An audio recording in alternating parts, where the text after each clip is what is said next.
Ladies and gentlemen, welcome to episode 93 of Discourse in Magic with John Stessel. John is going to teach you exactly how he creates magic and cardistry and how he uses it to get noticed. He does not hold back with his opinions and tools, and I'm so excited for you to hear it. Here it is, episode 93 of Discourse in Magic with John Stessel.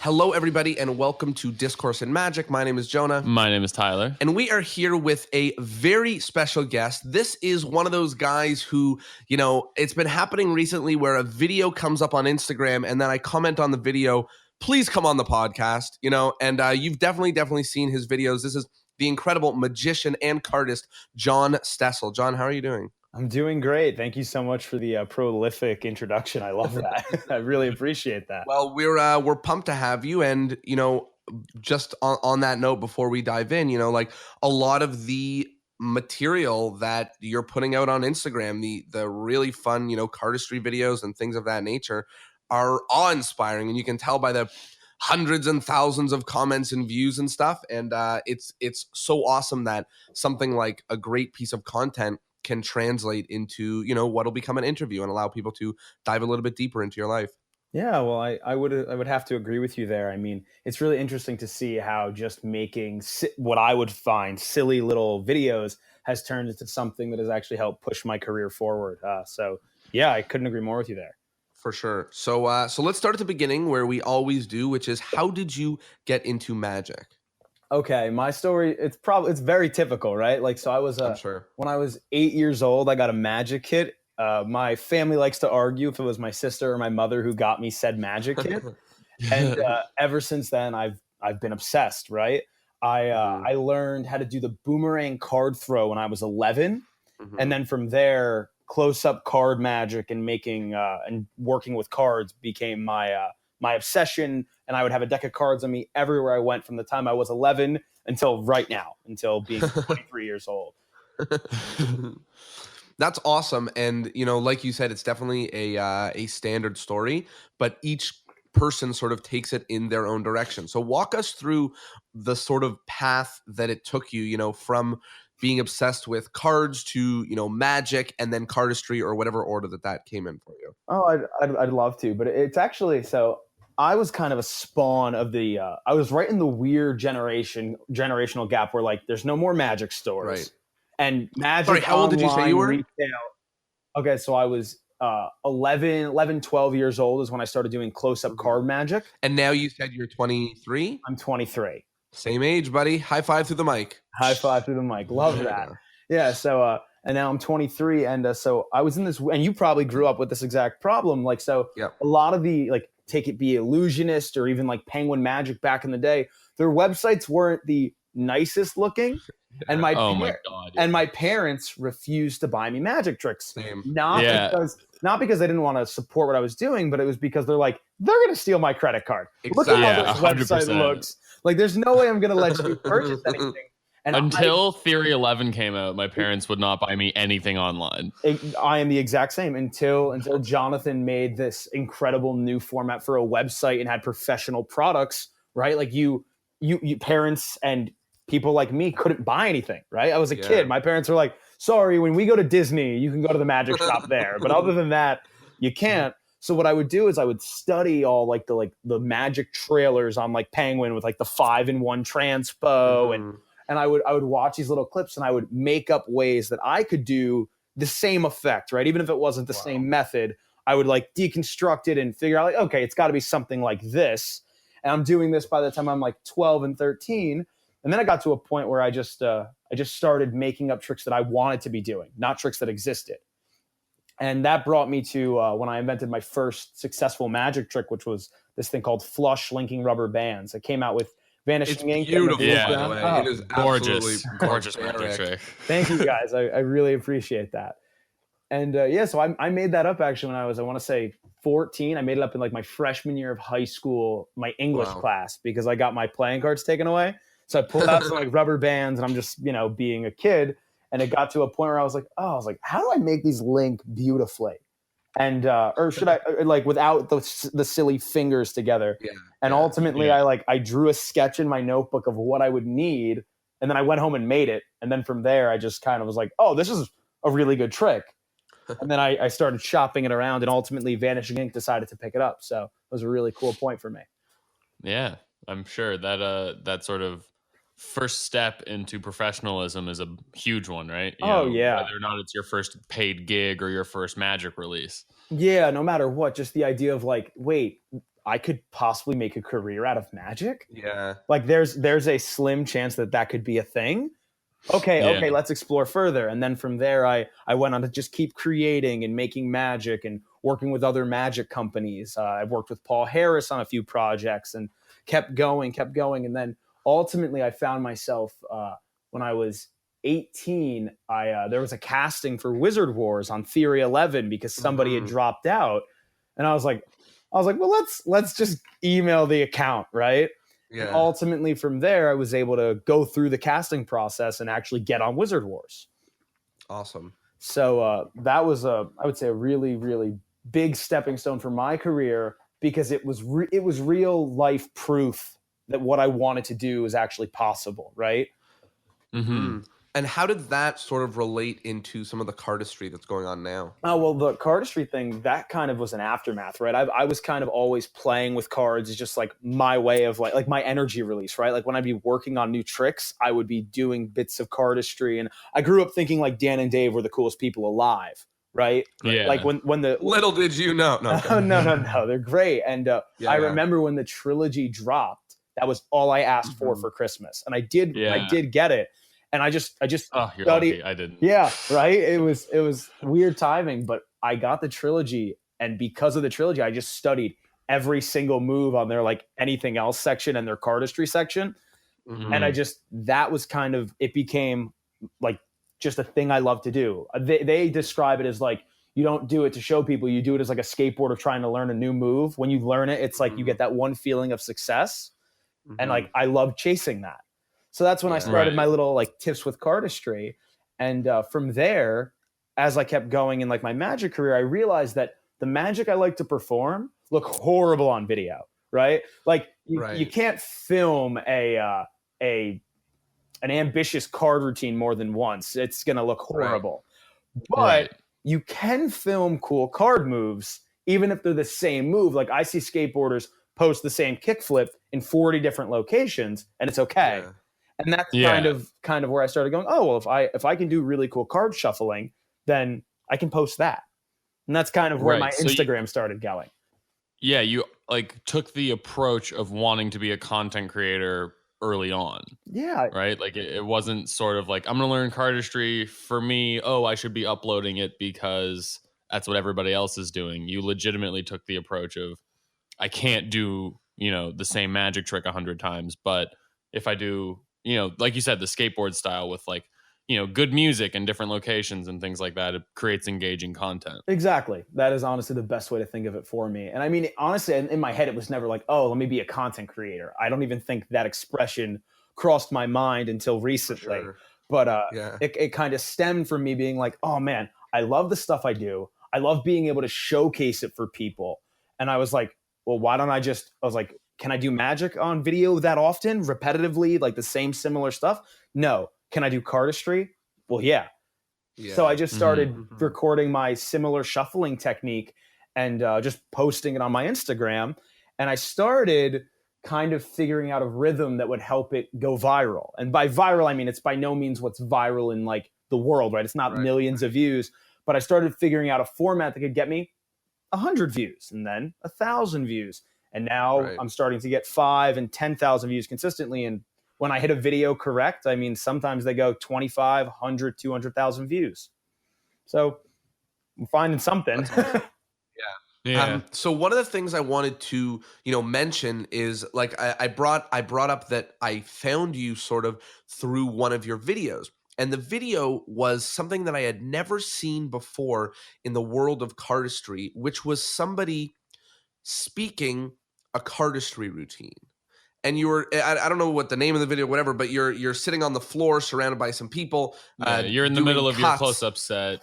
And Oh yeah, I know the exact video. So I Yeah. went out with my my one good buddy Ray, and he was like, "Hey, he's like, I'd love if you come do some magic for like some of my hometown friends." So we're in somebody's apartment in New York. We're having a good time. I've done some magic, and then Ray's like, "You should also see the way he shuffles cards." And so I what is it? When I worked on Cardistry, one of my two of my biggest inspirations. And one of them is already out of the Cardistry game, was this kid Frankie, as a lot of you may very well know him. I met Frankie at CardistryCon V1 or V2, I should say, the one in Brooklyn, and he performed Cardistry for like a lay person. He was like, "Oh, I'm not a magician, but let me show you what it is that I do." And he just did a shuffling technique, and he's like, and he goes, "And if you do something," and I'm totally botching the way he presented it, but he basically just presented his Cardistry as if it was a magic trick without doing a single piece of magic. And I found that really, really interesting. And then at the most recent Cardistry Con in LA, I got to meet Jaspis, one of like my all-time heroes in Cardistry. And I showed him what I worked on as my routine of performing for laymen, and he showed me his. And to bring everything together, after talking with Jaspis, the routine that you saw in that video, that's kind of like what I've honed to be the best way that I present Cardistry for laymen. And basically what it is I just kind of walk them through the reason why it's so difficult, and like the fake history that I present with it. Yeah. And then they can kind of appreciate, just from purely a difficulty standpoint, how impressive it is, right? Because once you believe that it's impossible to cut a deck of cards in one hand, everything that we do as Cardistry is 10 times more impressive. Of course. Right. Because you put them in this box where they're like, "I don't know how to cut a deck of cards with one hand," and then they're like, "Oh, he can do it. Oh, he can do it 3 times. Oh, wow!" And then it just like builds and builds and builds, and these like layers of impossibility. Exactly, and then you're so right, and then you build on the progress, right? You keep shattering the expectation. It's basically using like what a magic principle is, right? It's like, it would be impossible. You've been holding on to my wallet the whole time, right? And what if I told you there was a playing card in my wallet? And you already know that the card is in there, right? And like everybody then it's like, there's no way my card could be in his wallet, right? It's the same idea. You have to build that level of impossibility with cards, whether it be Cardistry. In my mind, it's like, look, I'm not going to show you a magic trick, but I'm going to show you why this is so challenging, right? And in your head, you're like, okay, I can see cutting a deck of cards in one hand, it may not be possible.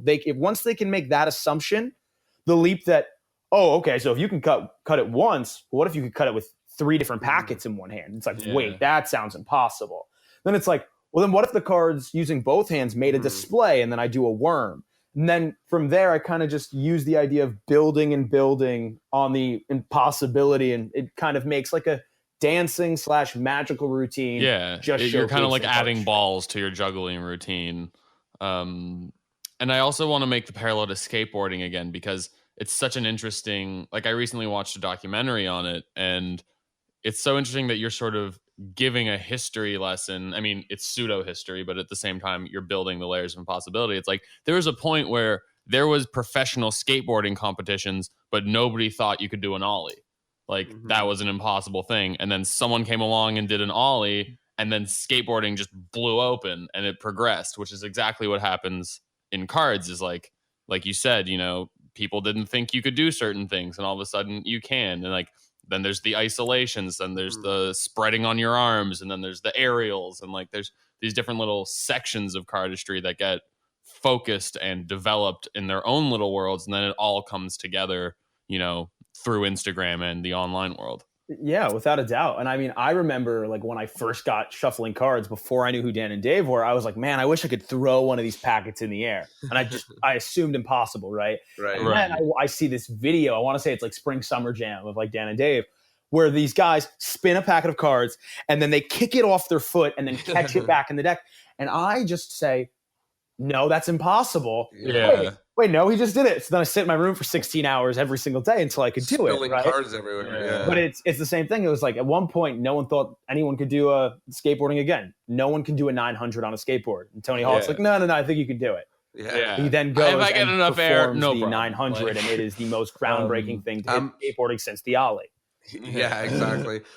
So, one of the things that I want to chat about with this is, the first person to introduce me to the idea of there being actual, you could present cardistry in that way was your video and having the podcast with Anna D, who explained to us that, there's different ways that people are presenting cardistry. So let me ask, is that the way that you present cardistry, always sort of as like an exposition? Or like, I imagine a juggler, like there's jugglers who do it just to music on stage. I kind of thought cardistry lived almost exclusively online. I thought cardistry was linked with videos and editing and music and stuff like that. So where else does cardistry sort of play a role, and how do you present it? Do you now only sort of do that sort of magic style presenting of it, or do you often just do cardistry with no words, or maybe choreograph something to music or something of that nature?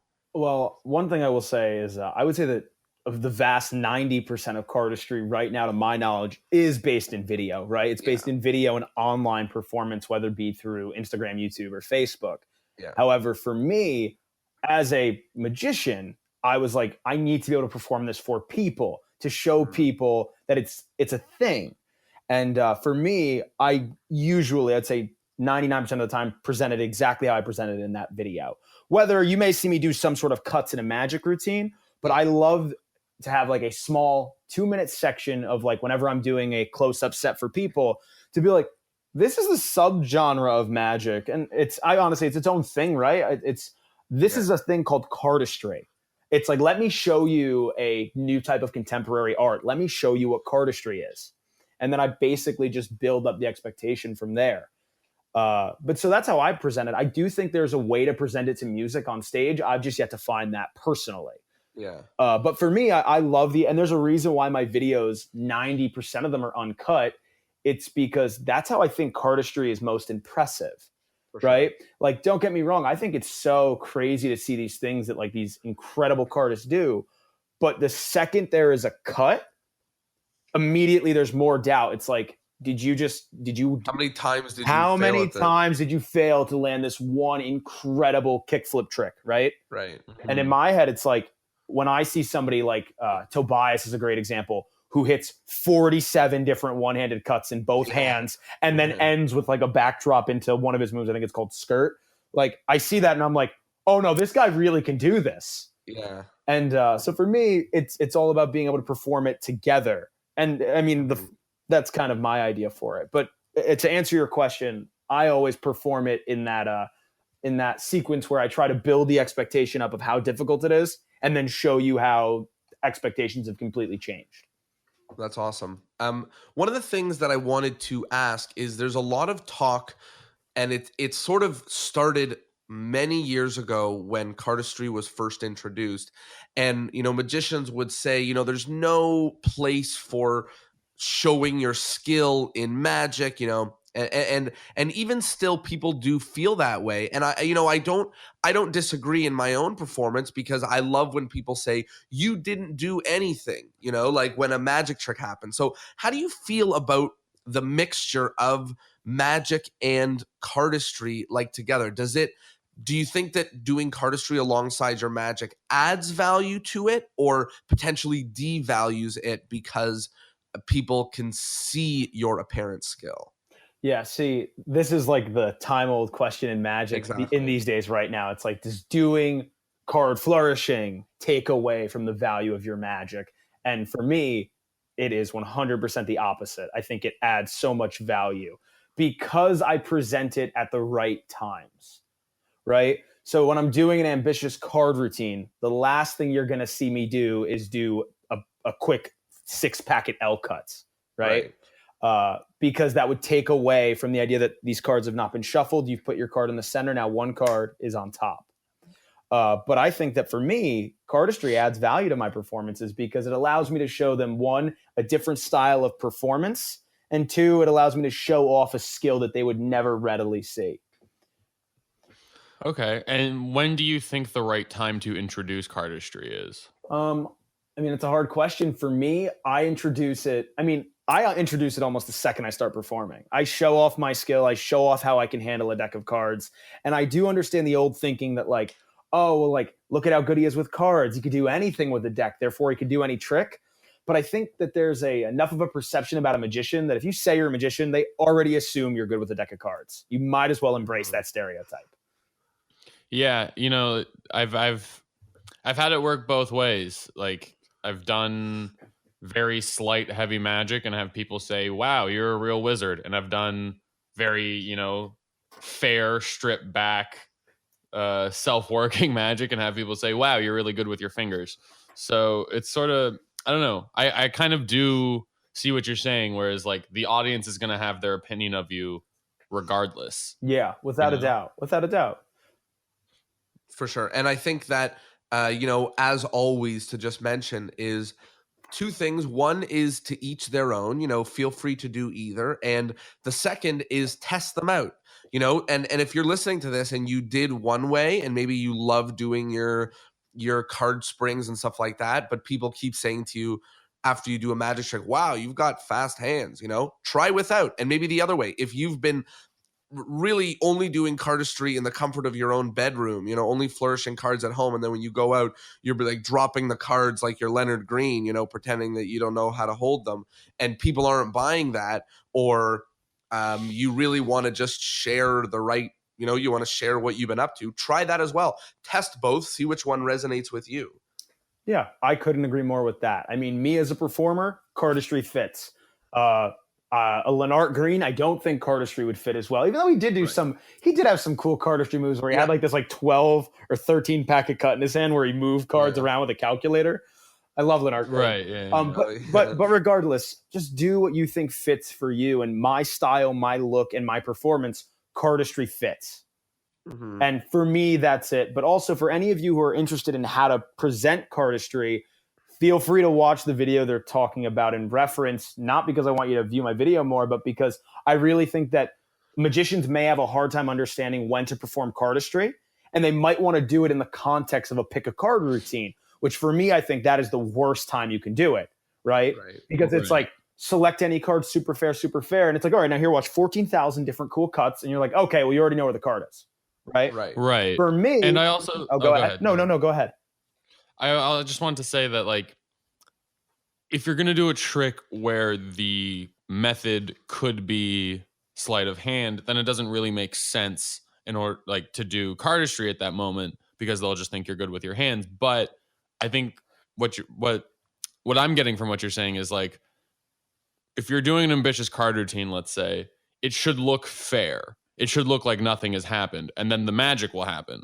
And then I don't think it takes away from that fair moment when you do something like cardistry, because you're not hiding anything in cardistry. You're just doing very visual, impressive things. Exactly. Right? So they're not being deceived by cardistry. They're just being impressed. Yeah, it's just like, for whatever reason, if you were being a magician, then grabbed 3 balls and did a juggling routine.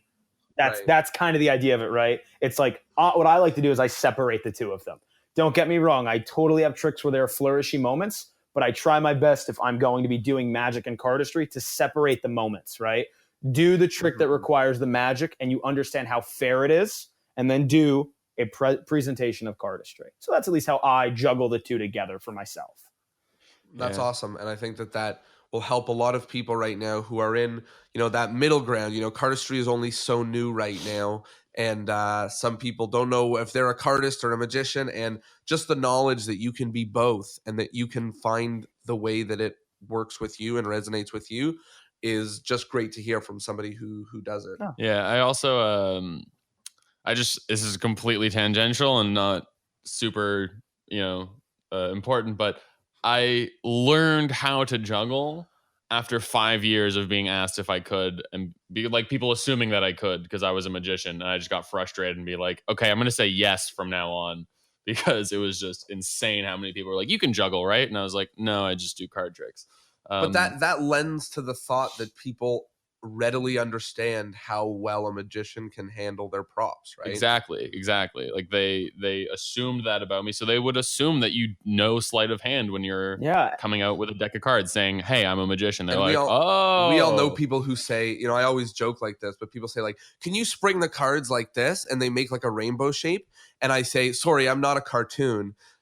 And I mean, and then I'm blown away by actual cardists who can bring the cards in a rainbow. Yeah, because I can actually do, I mean, depending on the day, depending on the deck, but I can actually do a rainbow spring, which used to be thought was impossible, but then Jaspis was like, no.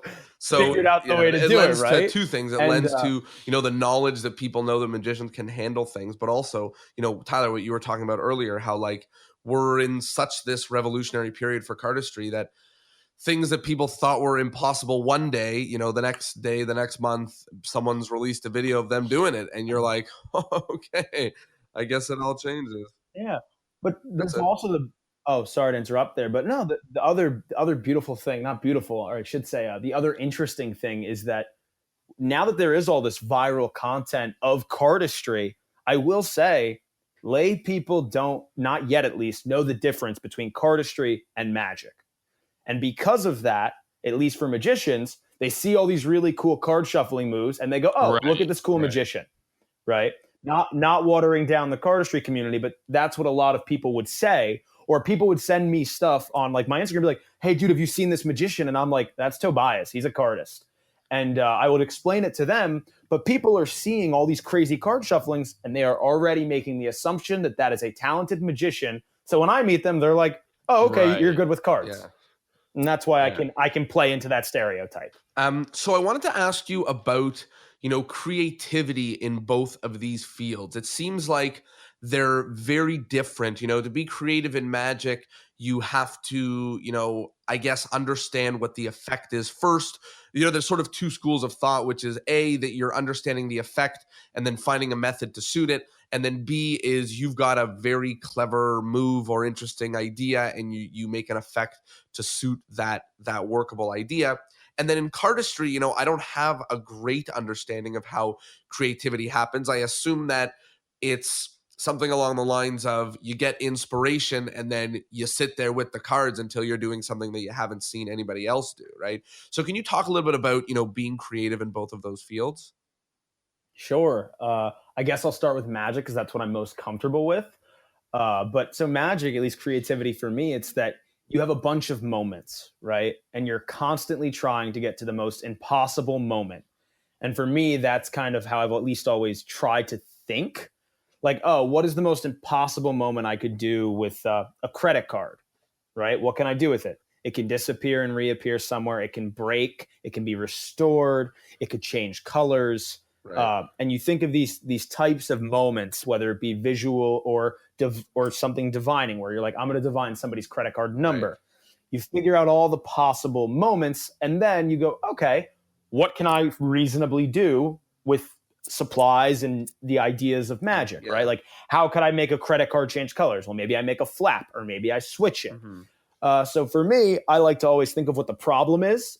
And by problem, I mean, like, what is the moment I'm trying to accomplish? Right. Am I trying to change the color of a credit card, or am I trying to divine not the serial number, the credit card number? Once I have that moment, then I try to come up with 30 bad methods, and then maybe one of them actually works, right? Mm-hmm.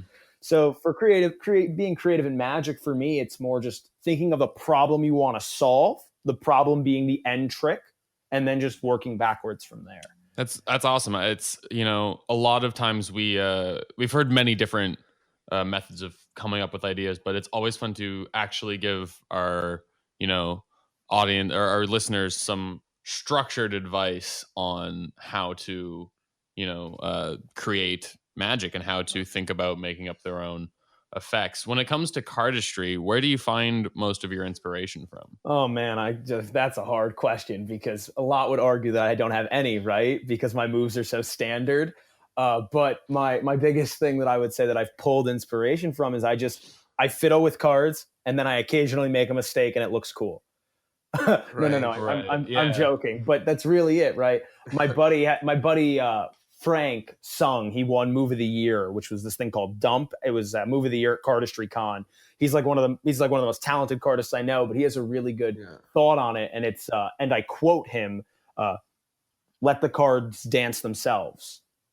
And I think that's a really, really interesting thought, right? If you're working on cardistry moves, when you get yourself into a new position, what do the cards want to do? I know that sounds so silly, but like I do a move. No, like as someone who plays with cards, it makes so much sense. Yeah, like I do a move that like I only have maybe like 4 or 5 moves that are published, and one of the moves that I do is this thing called Ferris wheel. It's a Sybil inspired cut, and at one point I have a free flowing packet through the center of the cut.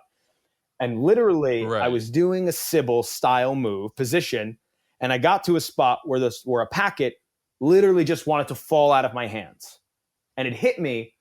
I have to let this packet fall out of my hands because that's what it wants to do. Now, how do I catch it in an elegant manner? And that's how I made the move Ferris wheel. And I literally I got to a point where the cards wanted to move, and I was like, okay, well, I have to let them move in this fashion. And that's kind of my approach to making cardistry. It's a lot of fiddling and tinkering, pulling inspiration from your favorite cardists and videos, and then just fitting it to your hands, right? Like an interesting thing was last night I had a girl named Caitlin join one of my live streams on Instagram, and she showed me a cut she did, and I couldn't wrap my head around this one vertical packet spin she was doing. And I was like, how did you come up with that part? And she goes, oh, my hands are too small. I just couldn't spin the cards fully. So this is what I did. Right. And I was like, if your hands weren't that small, you would have never made a mistake that led us to this really cool looking vertical change in position. So for me, it's really inventing cardistry. It's just tinkering with a deck of cards, working on moves that you find cool, and then, in the words of Frank, letting the cards dance themselves from there. That's awesome. That's very relatable. I mean, I haven't come up with, what I would consider to be original cardistry, but every time I learn a new cut or a new display or something, there's always a portion in the middle where I'm like, could I add a packet here? Could I take out a packet here? Let's play with this and see what the cards want to do, as you're putting it. One of the things. Yeah, I mean, go ahead. Sorry. Oh no, I was just gonna agree with you. I mean, it sounds so silly because I know everyone here, hopefully listening, are magicians and cardists. But basically, what I'm trying to get at here is that there'll be certain points, because of everybody's different hand sizes and shapes, that the cards will want to do something that it may not want to do in another person's hand. They won't be able to get around a certain finger because maybe your finger is too big, or they won't be able to twist a certain way because you may not have enough dexterity. And in my opinion, that's the basis of creation, because you can't change what your hands want to do, no matter how hard you're trying to learn someone else's move. Since the cards can't do that other thing, let the cards do what they can do, and that'll help you make your own moves.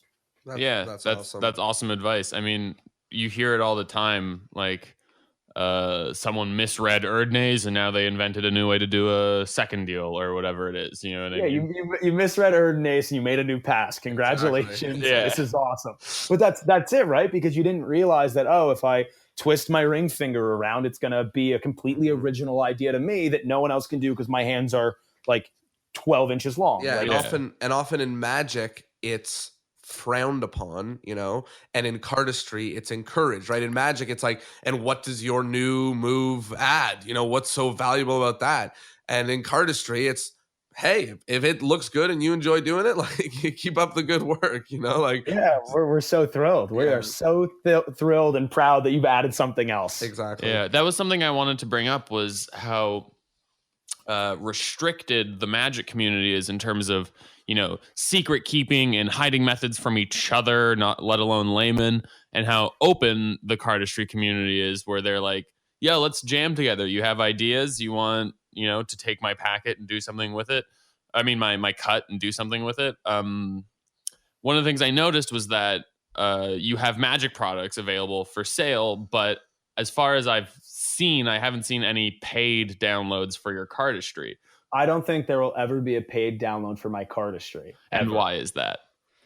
Because I believe that the whole basis of my cardistry is work off other people's things. So I don't think that, even when I have the most original move, I don't think it's really original. And because of that, I think that people should have it for free. I don't know. I just feel that, one, I post so many videos about it that you could deconstruct it anyway, right? It's just the way a packet's moving. Right. And the reason why I'll never put out a cardistry download or video that would cost money, and quote me on this, please, hopefully I never do. But no, the reason why I never will is because for me, it's all based off the work of Dan and Dave, Andre Jake, Yeah. Chris Kenner. I've taken their ideas, made them fit my hands, and they're original to me to a certain extent. Mm-hmm. And I think that the only way I can help better Cardistry is to give away my little contributions so that other people can be like, oh, so I was trying John's Ferris wheel and I made up this amazing 12-packet cut. And then it's like incredible. Right. Now have somebody look at that and keep going. Not to pin anyone against anyone, but it's so interesting that you say that, because we had almost, as we're recording this, the episode that was out this week, but it will be about a month or so ago, Sean O, who said the exact opposite. You know, he said that absolutely people should be able to charge for moves if they're putting serious work into their moves and they are working on it and making something special, then absolutely they have, you know, the right to charge. Well, okay, we'll see. I guess I will say that I think people have a right to charge for it. I may be misconstrued there. Plus, I love Sean O. He's so good. Yeah. Such a Sean O fan. You guys don't even know. But no, so I will say that me personally, I would just say that I do not feel right charging for my Cardistry. Right. However, I feel that like for example, even though I think they gave Friffle away, which is the Pharaoh into Riffle, and then it goes to the Waterfall Cascade. They gave that away for free, but like I think that if they wanted to charge $10 to teach that move, I think they deserve to, because it was such a beautiful, iconic idea, right? Right. Yeah. Like there's a point for yourself. You feel like, you know, your moves and stuff are for everybody. But that's me. I mean, I do think that if people want to sell their moves, I think they should, without a doubt, have a right to do that. And by all means, I'll pay for them. Like I've bought downloads from Dealer's Grip, right? Right. Yeah. But for me personally, I believe that my Cardistry, since it's a birth of all these other people's work, that I kind of will always give it away. That's just my opinion of it, because for me, it's just an extension of other people's knowledge, and just this is my small contribution back to the Cardistry community. Right. That's awesome. And why is that not the case for Magic? For Magic? Well, I have given away free Magic, I guess. Well, no, I'm not saying that. I'm not like, why isn't your Magic free? I just mean, like, where's the distinction between the two? I guess the reason why it's so different is because of the cultures, right? Cardistry is it's embedded that you help each other get better and work on different moves to help the community grow. Magic is literally an industry of secrets, right? Mm-hmm. The way that you become a successful magician, or not even, but the way that Magic's grown is that you develop secrets and then you charge people to learn them.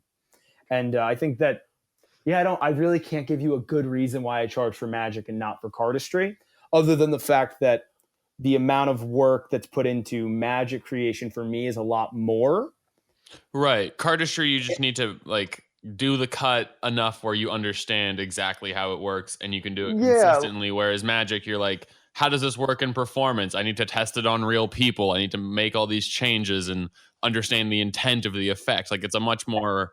And then with Magic, a lot of the time, there's a tangible good that comes with it, right? Like, for example, flush linking rubber bands, the thing I put out when I was 14, you got a packet of supplies that cost something, and somebody needed to make a gimmick for you before you got it to learn how to make your own, that there's a value that you were getting. And like a lot of Magic tricks require a specific prop, and it's like there's a value to that prop. Not saying there's not a value to Cardistry. I think there's a huge value to Cardistry, but like it's intangible except for the video, versus when you buy a Magic trick, not only are you learning the secret, you're getting a lot of the time, you're getting a tangible good that somebody needed to slave over, make specifically to their specification. So I think that's probably why there's, at least for me, I've always obviously charged for Magic and I give away Cardistry. Yeah. That's just my approach. Yeah, and there are things like Magic instant downloads and things of that nature, but I think now it's getting to a place where they are more reasonably priced than the books and the products. Like they're being like back in the day when an instant download was like $35, you'd be like, what the fuck? Like, this is crazy, like now. Why am I paying $35 to watch a guy laugh about how he figured out how to peek a card? Yeah, for like in a 25-minute video. Like, what is this worth $1 a minute? Like, what's happening right now? But now, like instant downloads are I think more reasonably priced, like $7, $12, like, and it's enough that you can get an instant download where maybe they're not sending you a handcrafted product, but you're still Yeah, but and also even just with Magic, I mean, and don't get me wrong, I know this might offend somebody, so I hope it really does not. But for me I personally, hope it does. I want this we to go really, viral. I do. I'm Stir glad, that guys. pot. Thank you. I hope I stir no pots in saying this. But for me personally, creating cardistry kind of just happens. Magic, I sit down and I say, I want to create an effect, right? And then I go to the length of spending countless hours making the effect. Now, this probably is true for a lot of cardists, just not me. Right. And since I put those hours into making a magic trick, if it does become good enough to be for sale for magicians, I would be, then I think I deserve some sort of reward for all that time I put into building the secret. Right? Sure. Right. Yeah. Versus my cardistry, which is different for many people. Like Sean O probably puts 30 times more hours than I do in. Right. But when I made up cardistry, it literally was, oh, look, this thing moved really neat the one time that I almost dropped the cards. Oh, so if I do this, this, and this, oh, we have a really cool move. Okay, guys, here you go. Enjoy this. Right. Compliments of John. Yeah. So that's kind of my personal thinking. That's awesome. And I think that, more than any of it, like right now we're in a transition period, which means, cardistry is just exploding, even though it seems so crazy right now. So no matter, how you feel about it, like, and this is speaking to the people at home, like just be open. Like we've now spoken to cardists with different views on the same matter. And it's just, it's how all of us as a community treat it will dictate how it grows, So however you feel about it, act upon it that way. If you've got moves you want to release for free, that's great. If you've got stuff you've been slaving over that you want to be paid for, feel free to do that as well. And just, find the way, like it's up to the cardistry community right now to dictate the growth of it and the direction that it goes. So yeah, without a doubt. So I wanted to ask you a silly question about some of your videos. Then I want to talk a little bit about, making cool videos online. But the first question is, are you holding the camera in your mouth? All I will say is my DSLR mount is the biggest secret in cardistry to date, and I will not be revealing that on this channel. Okay. Because every cardist is like, how are you holding your camera? And then when I send them like my camera specs, they're like, there's no way you can hold a full body mount camera like that. And then I'm like, well, you need to figure it out.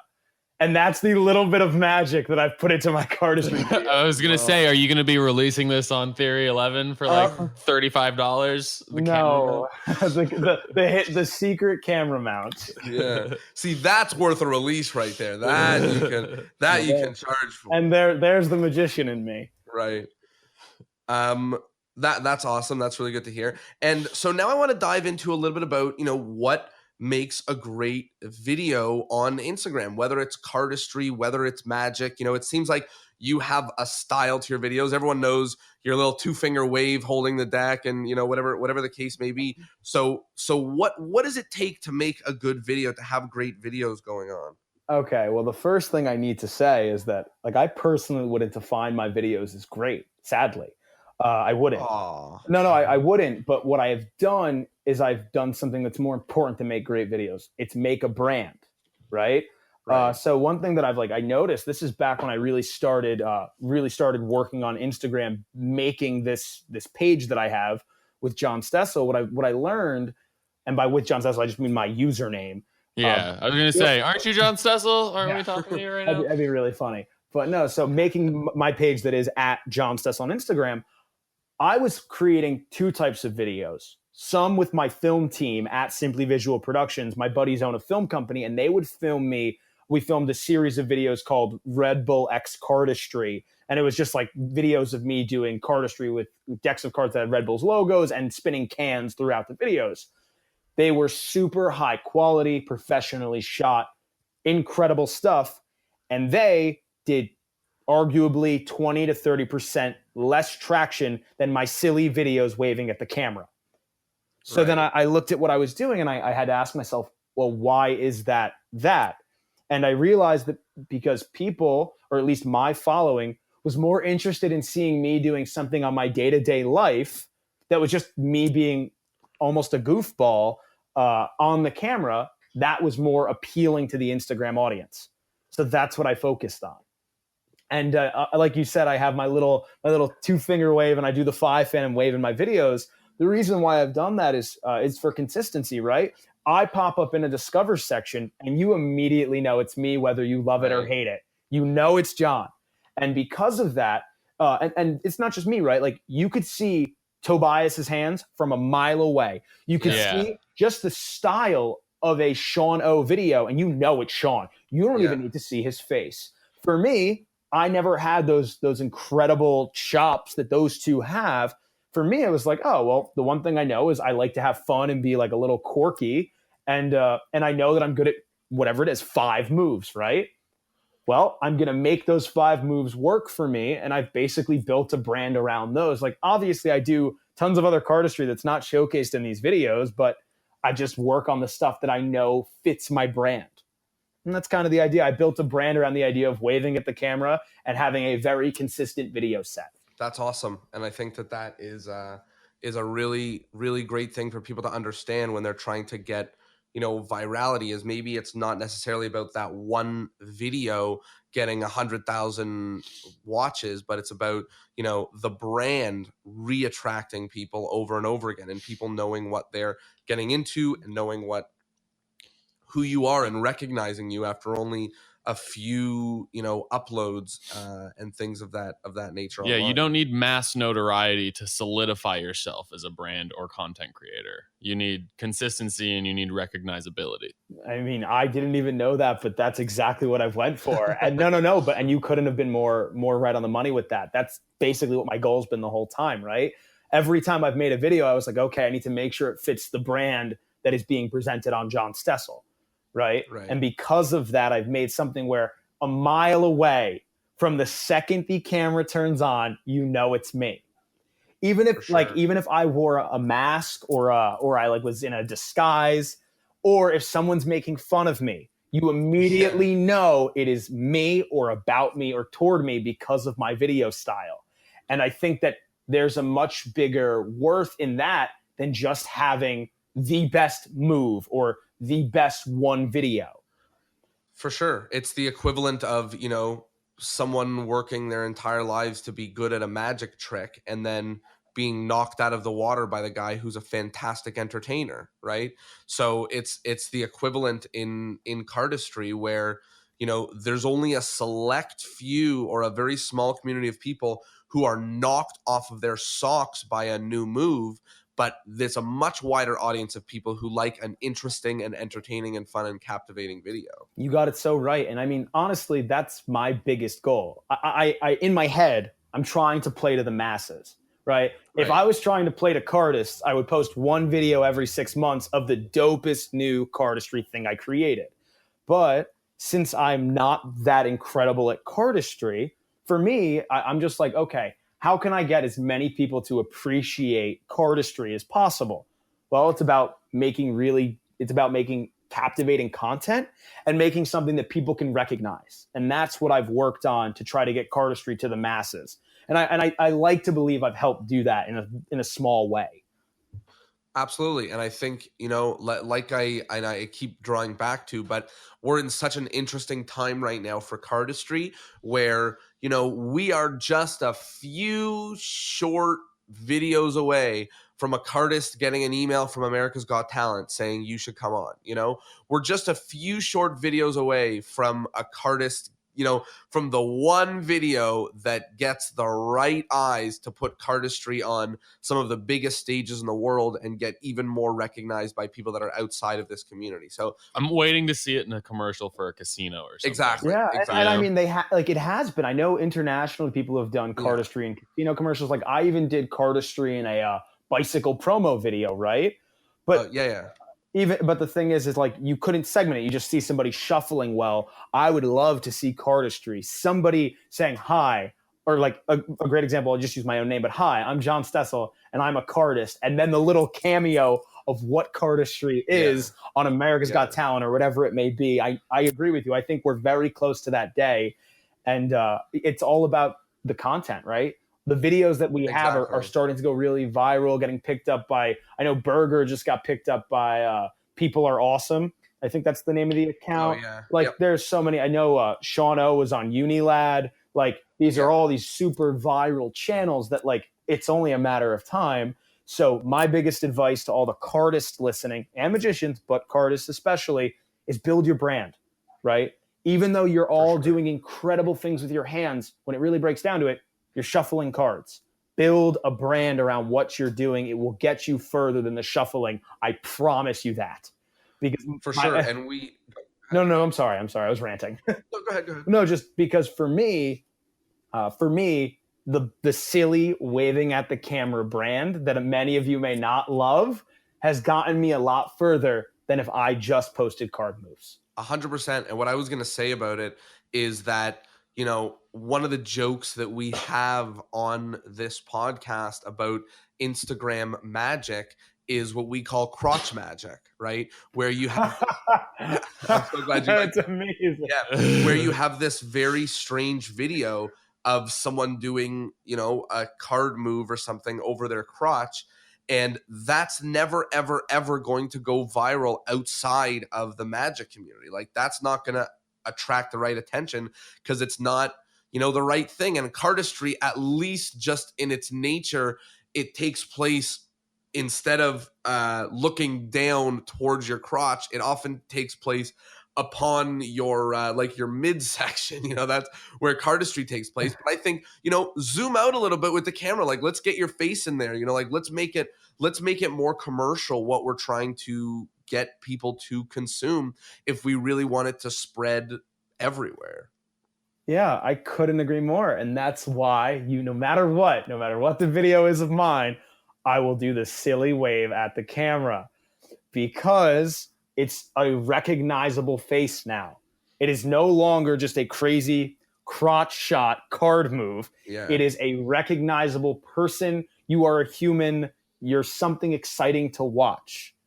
And people want to see people, right? In any video, I think in anything, people always want to see people. So a big thing for me is, what's the biggest thing that you can identify in a person? It's their face. For sure. Right?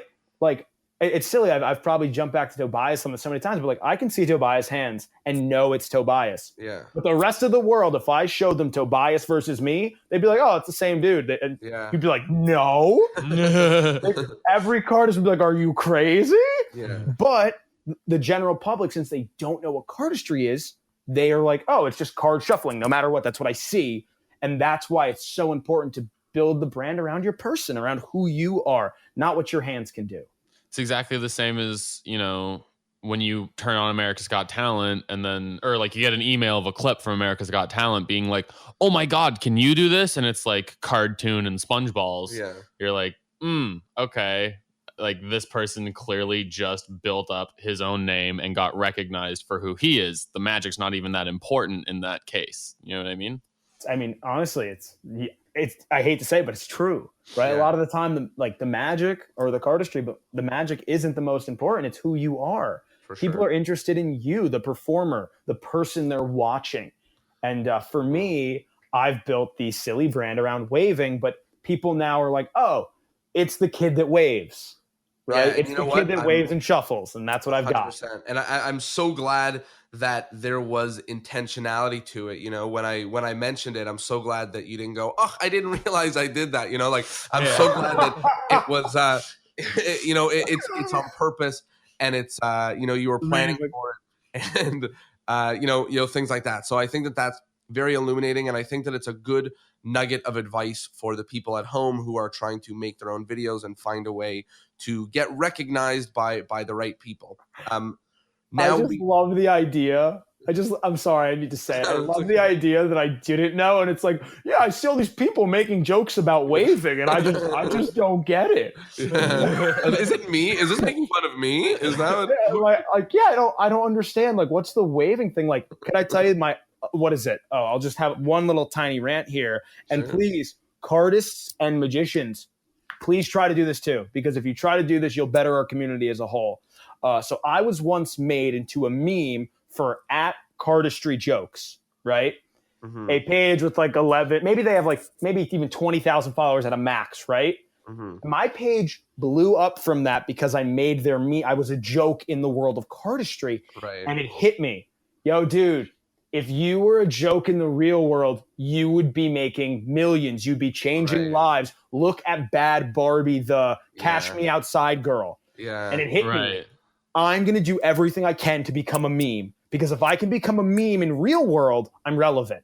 Right. Right? Like, it's so sad to think about that, but if all I need is all I would need is like that F Jerry account, or like the Fat Jewish, to post a meme of me waving, and theoretically Cardistry could change overnight. Yeah. And because of that thought process, the wave works for me. Find sure. something that works for you and strive to be a silly meme on the internet, because the Cash Me Outside girl is like a multimillionaire now. Yeah, and she's set. She's set, and it was all because of her. Yeah. Right? It wasn't because of any skills or talents. It was just the weird way she talked. Mm-hmm. And that took her to a level that none of us may ever see. So it's like, find your brand, find what's great about you, and make it the thing that you post, not just the cards or magic. Absolutely. And it was the equivalent of us saying that you're going to be put on by an America's Got Talent or something of that nature. You know, you might just become a viral meme, which, believe it or not, more people are looking at Fuck Jerry than are looking at America's Got Talent, I bet. You know, like, it's crazy. You're looking over someone's shoulder on the subway and they're also looking at Fuck Jerry, and you're just like, wow, this is a big deal, right? And I don't know how many millions of followers he's got, but I'm sure it's something absolutely insane. So yeah, just, the idea of becoming a meme, or, just sort of making it. I can prove how powerful it is. And I mean, this may be different for other people, but I've worked with this Instagram account called @BadassOfficial. And I made Cardistry videos for them. They have 2 million followers. I was noticed in more random locations for being on his Instagram account than being on the Sci-Fi channel. Wow. I mean, it's small numbers here, but I'm saying, I would say maybe a total of 10 people have noticed me from being that guy on Badass Official who shuffles cards. And from being on TV, the answer was 0, except my friends, right? So just perspective here, the Sci-Fi channel versus somebody's Instagram account with 2 million followers. I mean, don't get me wrong, they're different playing fields, right? Like, I would say that, like, I couldn't be more proud of myself for getting on television, but as far as exposure, I've been noticed by more people for being on somebody's Instagram brand, right? So there's a worth to this, and I just want every magician and cardist to realize this, because it will help them. And if we have even one listener picks up on what I'm saying to this podcast and builds a brand around themselves, I feel that I've done my job. I agree, and I hope that it spreads that well. We are now getting to the wrap-up segment of the episode, where we've got some rapid-fire questions, which you can answer at whatever pace you like, but it's sort of a great way to pull the whole thing together. So the first is, we have a very active audience who loves to participate and be a part of it. So we have a question of the week. So that's a question that you get to ask our audience, either something that you want to know their opinion of, or maybe something that you want them to ask themselves in an introspective light. We've had every sort of question. What question do you want to ask our audience? I would say the question I want to ask the audience is, what can you build a brand around yourself with? What is so unique to you that you could make a brand around it? And the one thing I'll ask is, when you do it, tag me in the video. Just because I want to see what would be your personal brand, because mine is waving at the camera very silly. Yours might be something 10 times cooler. So I'd love that. Mm-hmm. And just to touch on that moment, Tyler and I went to a magic camp in Canada. And, one of the moments that I love talking about at that camp was, like, the first moment when I got to the bus and I realized that my personal brand of being a magician was moot. Right? Everyone was a magician. So just a note for the people at home, your thing that makes you a personal brand is not doing card tricks, right? It's something else. Yeah, exactly. It's something on top of that makes you the guy who does card tricks. Oh my God, that is like the best example of how I feel. I love that so much. I might even steal that. I'm gonna use that. It's all yours. It's all yours. The next portion of the wrap up section is pretty similar to the question of the week, but it doesn't have to be a question. It's our magical PSA. So, anything you want to say to the cardistry community, to the magic community, it can be anything from start doing this or stop doing that. The floor is yours. What do you want them to hear? My magic PSA is so very simple. It's be yourself and ignore what other people say and post what you want, right? Nice. If I listened to everybody telling me what is bad and good, I would not have quote unquote viral videos on Instagram, right? I probably wouldn't even be on this podcast. So do yourself a favor, ignore everyone's opinions, do what you want, do what makes you happy, and that's really it, right? That's all I can really say. Work hard. That's probably the most important part. I love it.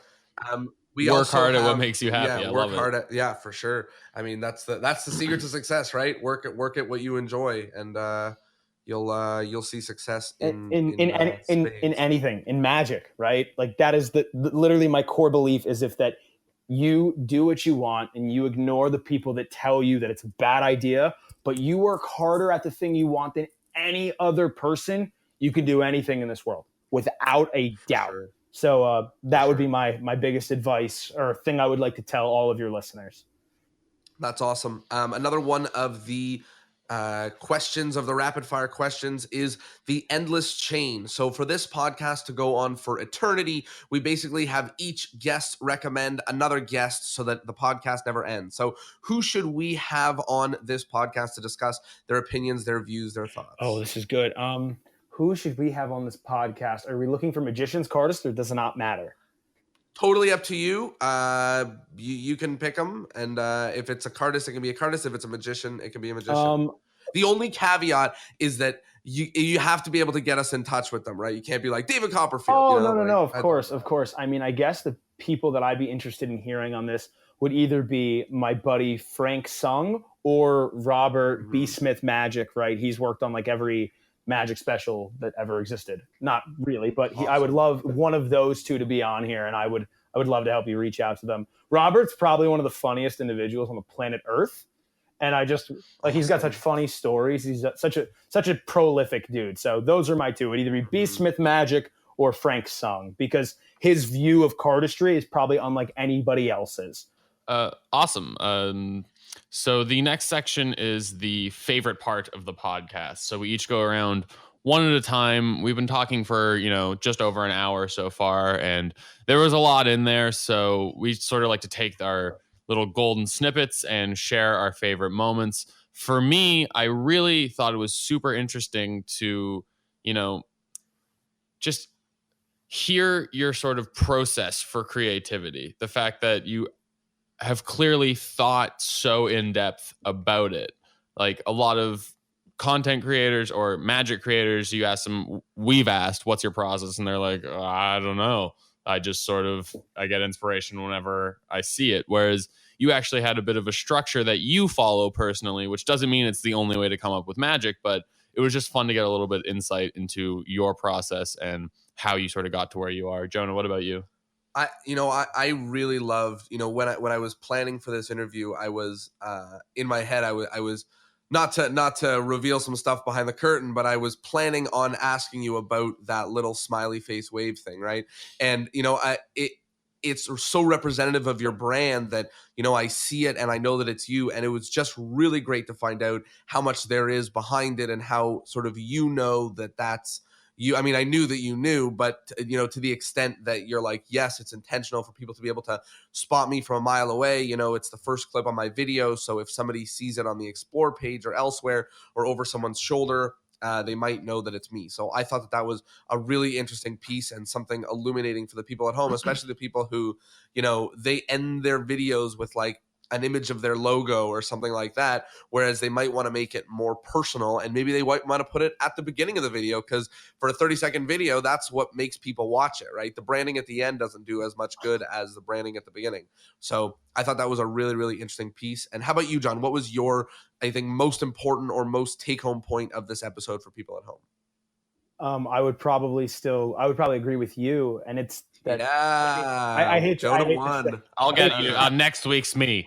Next week. well, no, I mean, I love both of the points. I really do. But the biggest thing for me, at least in the context of this whole hour-long conversation, is that, I mean, people like think that what I'm doing is a joke or it's wrong. And for me, it couldn't be more intentional, or it could not be more intentional, I just should say, right? Because people barely make it through a 5-second Instagram post. But if you're scrolling through Instagram and you see somebody hit the camera and wave, even if it's not me, you know it's either me or about me, right? And because I've done that in this small community that's Magic and Cardistry, imagine if I did that on a global scale. And I want everybody to think about that. Find out what makes you you, or what you can do in a video, and figure out a way to make that your branding. And I did love the ideas behind my creative process, because that's really how I think of things. But it's never meant to even be it was never meant to be for just creating. It's just my way of solving problems, right? Like if I need to solve a problem, I go, okay, what's the problem? Let's make a million solutions and then get to the actual solution. And it's and that's exactly what I think that a lot of magicians miss. They're always like, let me figure out the best visual color change. And like, I can't do that, because I'll never be able to say this is the best color change. But what I can say is, I want to change a 4 of hearts into a 7 of diamonds. What's the best way to do that? Okay, well, flat this, and that's kind of my process. So to not go off on the tangent anymore, my favorite touching point is that my brand is very, very intentional, because I know it works. And please just find what makes you you and put that into your videos. I would love to scroll through my Instagram Discover section and know somebody by the first 2 seconds of their video. And I would want it where people could realize that outside of Cardistry. So that would be my takeaway that I would love to give out to everybody as well. That's awesome. And the last section is plug. Tyler and I are a bunch of plugs. No, I'm kidding. We want you to get the opportunity to plug whatever you like. I mean, right now, I'll take the opportunity to just tell people to go follow you at John Stessel. You know, I know we talk a lot about the videos, but also they're great quality photos, and they're just awesome to look at. And you're working with amazing people who know what they're doing in the videography world and photo world. So, you know, the quality of the content is really good. So I would just encourage everybody to go there. But where should people go if they want to, you know, grab a hold of your products or get a closer look at what it is that you're doing? Guys, I'm really easy. Follow me on Instagram at John Stessel for anything that you want to either talk to me about, watch of me. Feel free. I check my DMs like every 10 minutes. So if you ever want to reach out to me and have any questions, tell me you came from this podcast, and I will make it a priority to answer you. And I guess my last thing is, I also run an Instagram community called @UseYourCards. It's an Instagram community that basically reposts pictures and videos. And it's the idea that magicians and cardists should be using their cards, not keeping them locked away to resell them later on. We have what? I think so funny. I think I follow you, and I didn't know that it was you. Not many people do. And I think it has over 20,000 uses, that hashtag. So that's my way of helping grow Magic and Cardistry as a whole. And hopefully it's making an impact bigger than me. So follow at John Stessel and at Use Your Cards, and just keep being yourselves, but actually be yourself in your videos. I can care less about me. I don't even want the plug. I just want to tell people I just want all of you guys to like make yourself a brand, because I promise you that what we're doing is so much cooler if people know who you are, not just what you're doing. Yeah, and you know what? Like we've mentioned before, but while it seems like it's already here, it's only just begun. It's only just begun. So now's the time to capitalize on the brand the same way you're all hitting yourself wishing you got Bitcoin 7 years ago. You know, you can be wishing that you were the one, you know, making a cardistry brand and being recognizable online, because when cardistry hits America's Got Talent or whatever the case may be, and then hashtag cardistry and hashtag use your cards end up having 10 million, you know, whatever posts of that hashtag, that's when you're going to wish that you had invested early. So, you know, you've heard it here first. Start investing in your brand, upload what you enjoy.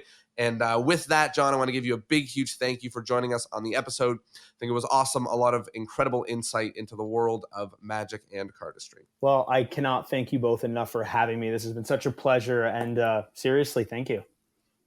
Absolutely. Thank you so much. And of course, a big, huge thank you to the people at home. A reminder that you can go about an hour without doing card tricks, without sticking your pinky in the corner of the deck. Instead, you learned something. So go take action about the stuff that you learned. You can now resume your pinky in the side of the deck or whatever the heck you were doing.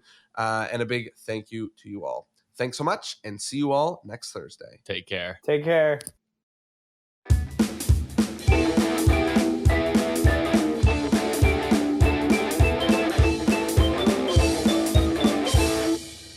Well, there you have it. I hope you got something, and I hope you learned something. Just so you know, as soon as we turned off the microphone, John mentioned how excited he was to get his own graphics on Instagram, those fun graphics that we make with Discourse and Magic. If you know what I'm talking about, then head over there. If you don't know what I'm talking about, head over to @discourseandmagic.com to see exactly what I mean. But regardless, head over to Instagram @discourseandmagic and go show John Stessel some love. Thank you guys so much, and see you next Thursday.